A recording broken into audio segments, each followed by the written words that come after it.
Hello అండి, నమస్తే. నేను మీ కీర్తి. ఈరోజైతే నేను మీ ముందుకి చికెన్ పెప్పర్ ఫ్రైతో వచ్చేసానండి. స్పైసీగా సింపుల్గా ఇది ఎలా తయారు చేయాలో ఒకసారి చూసేద్దాం. ముందుగా ఇందుకోసం అల్లం వెల్లుల్లి పేస్ట్ అయితే రెడీ చేసుకోవాలండి. చికెన్ కర్రీ ఎప్పుడు చేసినా అల్లం వెల్లుల్లి పేస్ట్ అప్పటికప్పుడు వేసుకుంటే చాలా టేస్ట్గా ఉంటుంది. తర్వాత ఒక కడాయి పెట్టేసుకొని ఇందులో ఒక 2 టేబుల్ స్పూన్ల సోంపు వేసుకోవాలి. ఇందులోనే ఒక 2 టేబుల్ స్పూన్ల మిరియాలు కూడా వేసుకోవాలి.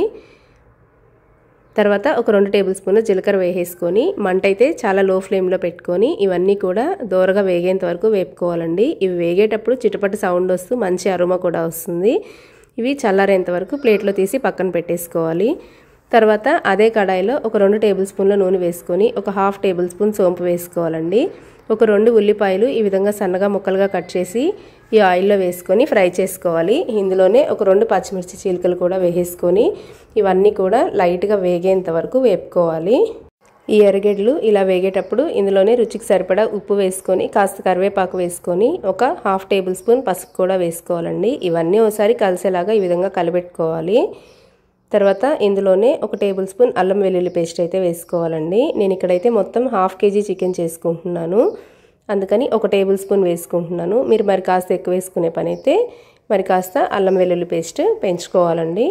తర్వాత ఈ ఎర్రగడ్డలు ఈ విధంగా బాగా వేగిన తర్వాత ఇందులో మనము ఒక 1/2 టేబుల్ స్పూన్ గరం మసాలా అయితే వేసుకోవాలండి. ఈ గరం మసాలా అంతా ఒకసారి ఈ విధంగా కలిసేలాగా కలుపుకొని ఒక 2 నిమిషాలు వేగనించిన తర్వాత ఒక 1/2 కేజీ చికెన్ ఇందులో వేసేసుకోవాలండి. చికెన్ వేసిన తర్వాత కింద నుంచి పై వరకు ఒకసారి ఈ విధంగా కలుపుకోవాలి. ఈ విధంగా కలుపుకున్న తర్వాత మూత పెట్టేసి ఒక 20 నిమిషాల పాటు ఉడికించుకోవాలి.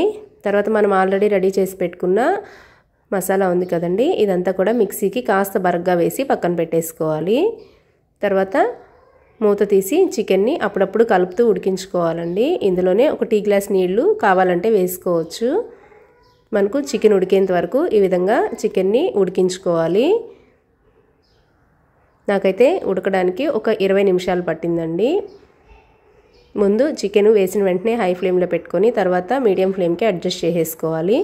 ఈ విధంగా చికెన్ ముక్క తీసుకొని మనకు చేత్తో ఇలా తుంచుకున్నామంటే ఉడికిందో లేదో కూడా ఈజీగానే అర్థమైపోతుంది. తర్వాత మనం ఆల్రెడీ రెడీ చేసి పెట్టుకున్న మసాలాని ఈ విధంగా చికెన్లో వేసేసుకోవాలండి. నేను చేసుకున్న మసాలా అంతట్లో ఒక 2 స్పూన్లు అయితే వేసుకున్నాను. మరి కాస్త స్పైసీగా ఘాటుగా కావాలనుకుంటే మరొక స్పూన్ కూడా వేసేసుకోవచ్చు. ఇదంతా కలిసేలాగా ఒకసారి కలిపెట్టుకొని మూత పెట్టుకొని ఒక 2 నిమిషాల పాటు ఉడికించుకోవాలి మనం మసాలా వేసిన తర్వాత చివర్లో కాస్త కరివేపాకు కాస్త కొత్తిమీర కూడా వేసేసుకొని ఇదంతా కలిసేలాగా ఒకసారి కలిపేసుకోవాలి. ఇంతేనండి, చికెన్ పెప్పర్ ఫ్రై అయితే రెడీ అయిపోయింది. ఎంతో టేస్టీగా స్పైసీగా ఉంటుంది. పప్పులోకి కానీ లేదంటే ఏదన్నా రైస్లోకి కానీ పక్కన నంచుకున్నా కూడా చాలా బాగుంటుంది. మీరు కూడా ఈ రెసిపీ ఒకసారి తప్పకుండా ట్రై చేయండి. మీకు ఎలా వచ్చిందో నాకు కామెంట్ ద్వారా తెలియజేయండి. వీడియో నచ్చితే లైక్ చేయండి, ఛానల్ని కూడా సబ్స్క్రైబ్ చేసుకోండి. థ్యాంక్స్ అండి. Thanks for watching.